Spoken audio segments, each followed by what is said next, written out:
Good morning. It's January 9th, and this is Two My Liberal Friends. And before I start, I want to give my honor to Jimmy Carter. Jimmy Carter had just been elected president when I went back to Washington in 1977. And while I think he's an honorable man, he did struggle with some of the decisions he had to make as president. But today we honor him.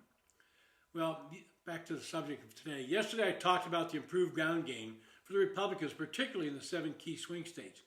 I mentioned at the end of 2030 census, if the current trends hold true, they don't bode well for Democrats as the population shifts and voters seem to be fleeing blue states with their restrictive policies and high taxes, heading for the red states that are more friendly on those 2 key issues. And more data keeps coming in about the November election, and it gives us all a better look at what really happened and reinforces what I discussed yesterday. It also calls into question some of the finger pointing and blame game the Democrats are currently engaged in. Now, if you ask most Democrats about why they fared so poorly, you get some stock answers. First, Joe Biden should not have stayed in the race so long and should have withdrawn in late 2019 or early 2020. That would have allowed another Democrat to run a full-throated campaign.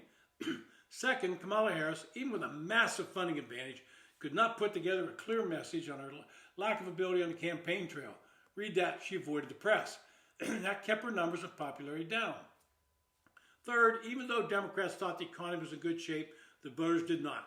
Then throw in the immigration issue, which many Democrats are now admitting they botched badly, and they were fighting an uphill battle from the outset. But as I said, post-mortem data is now becoming available, and it gives us a clear picture of just what happened. In the aftermath of the Democratic Convention in August, the Harris campaign and Democrats in general were riding a wave of euphoria. They talked about a generational change, and they loved to use the word joy. Kamala Harris was to become the first black woman to be elected president, and with that vote, she would protect the vulnerable Senate Democrats. But as they say, something along the way to the church, something went awry. In every election, there is that key block of voters that the winner must persuade to check the box in their column. These are the undecideds heading into the election, and early on this block looked favorable to Harris. Harris' eventual share of the nationwide popular vote was much lower than the percentage of those persuadable voters.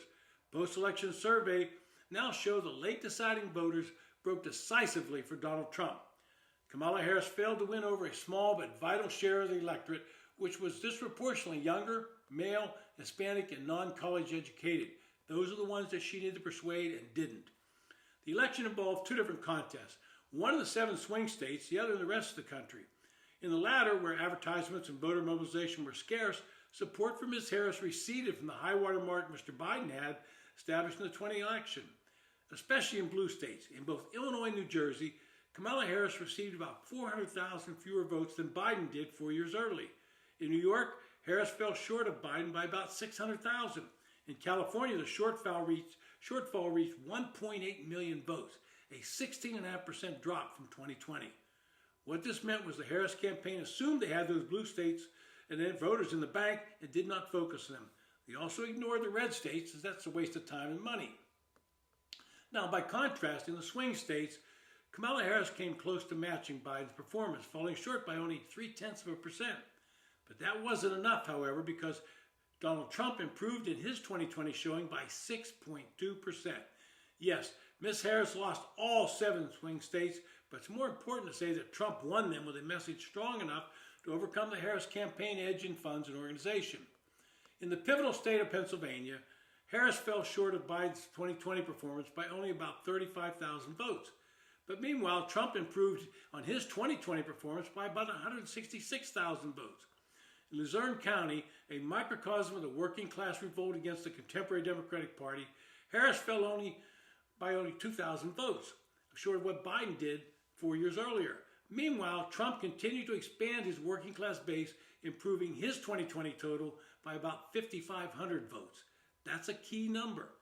The point is simple. Republicans have learned from past losses. They're better organized, and they're working to both register new voters and get them to the polls. In the past, they avoided and criticized early voting, but they reversed course and now use it to their advantage. At the same time, led by Trump, they have engaged with voters without college degrees and demonstrated to them they have a platform that better agrees with their values. Voters without a college degree still make up 57% of the voting public. And in the key swing states, that number jumps to 60%. Over the past 4 years, it's the ravages of inflation that has felt the strongest among the working class voters. They've witnessed more of their income going to basic items they need: groceries, gas, mortgage, insurance, and all the things that cost with living. In those 4 years, Democrats have moved increasingly to the left with their progressive agenda. They've embraced issues like DEI and other social issues. They've ignored the massive numbers of illegal immigrants repeatedly trying to claim the border was secure, when anyone watching TV could know they're not telling the truth. This has helped change the numbers in the electorate, and hopefully they will continue down that same path, from my opinion, further alienating the voters that they once thought they had in their pocket.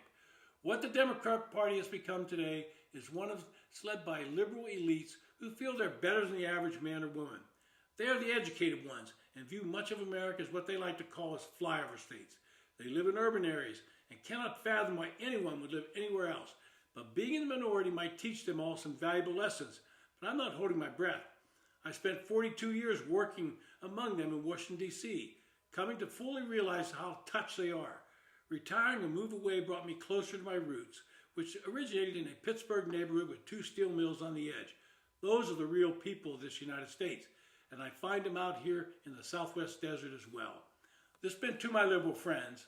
Thanks for listening. If you enjoy the podcast, hit the subscribe button.